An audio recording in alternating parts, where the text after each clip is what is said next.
I guess getting into the alternative parenting style, I feel like I know I'm gonna guess your answer, but does spanking work? Does physical punishment work? So here's an interesting question because the research, the biggest experiment that they ever did with physical discipline. I have a major problem with it. There's a whole movement called peaceful parenting, and people cite this study over and over about physical discipline. And they say, look, kids who don't have physical discipline have much better mental health outcomes than children who experience physical discipline. And that sounds on the surface sounds amazing. But here's the problem. So they took kids who have zero physical discipline. Well, what are those parents doing instead? They probably are reading books, they're probably getting training, they're probably learning about how to have healthy attachment. They've probably learned about healthy attachment. That's why they're rejecting all the physical discipline, trying to connect with their kids differently. They put them in one camp over here. And in the other Mm, camp, they put any kind of physical discipline whatsoever, like a swat on the hand, a club in the head with a 2x4, all just dumped into one big pot.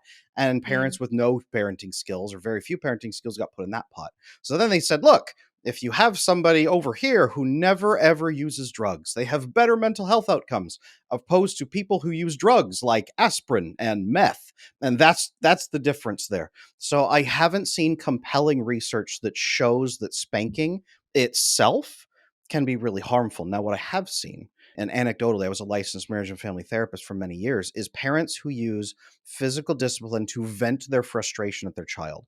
Parents who use any kind of discipline, physical or otherwise, where they don't explain it. Parents who mhm, don't go through the experience with the child, who just use it arbitrarily the first time, right?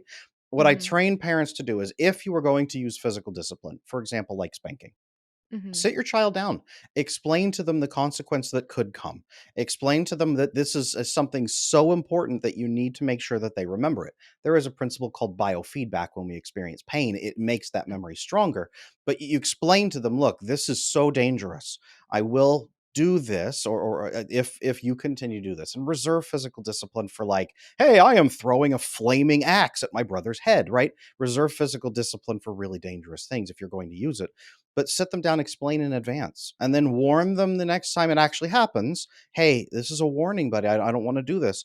Then when it happens, you don't just grab them and go to town and start wailing on them. You sit them down and mhm. say, look, this is a serious thing. I warned you about this. So here's what's about to happen. I don't like it, and I know you don't like it. We're going to do this, and then we're going to talk it through. Okay. Do you understand why this is happening?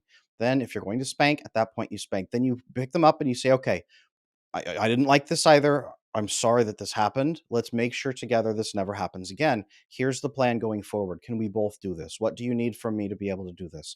Use it more like maybe an employer would use, like a write up or a performance improvements plan. If you're going to use physical discipline at all, that is the only method that I can condone because the child fully understands what's happening and why, and they maintain that agency and they know how to stop that from happening in the future. That's it. What do you think of that? I think that that sounds great.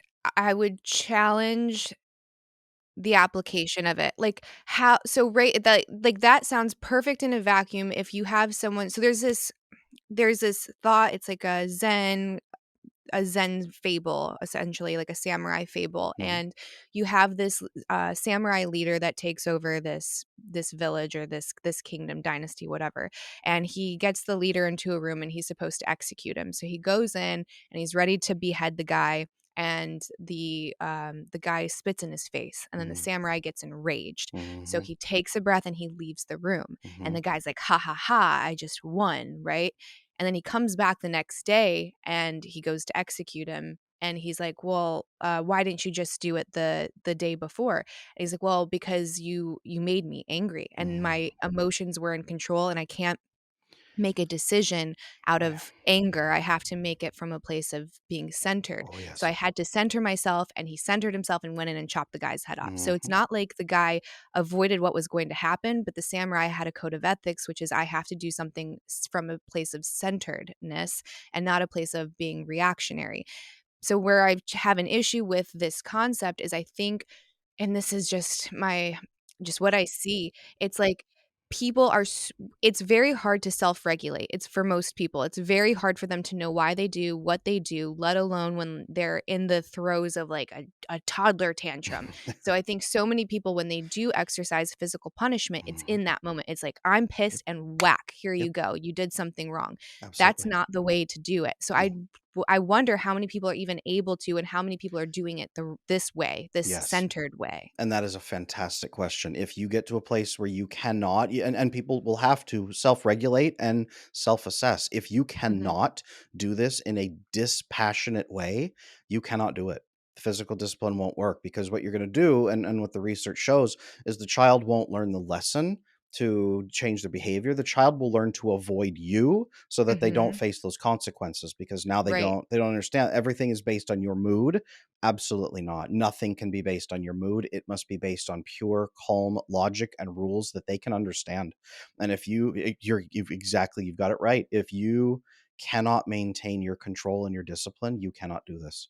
And that is the number one lesson I think for any parents, whether you use physical discipline or not, is learn to manage your mood and your anger because your Mhm. children rely on you for stability. They rely on you for understanding why you're doing certain things, why you're reacting. You are modeling for them every relationship they will ever have. And the worst thing you can do is let your mood and your emotions or your traumas completely railroad that relationship and train your child to live around somebody's trauma. Worst thing you could do. I 100% with you, Candace. Yeah, and it's like the person that represents there's this idea that your parents up until a point represent God, like they are Hmm. God to you, right? Like Hmm. they're everything to you and they are the sun and you revolve around them. So That's true. they are the arbiters of love and truth and right and wrong and safety and all of these things.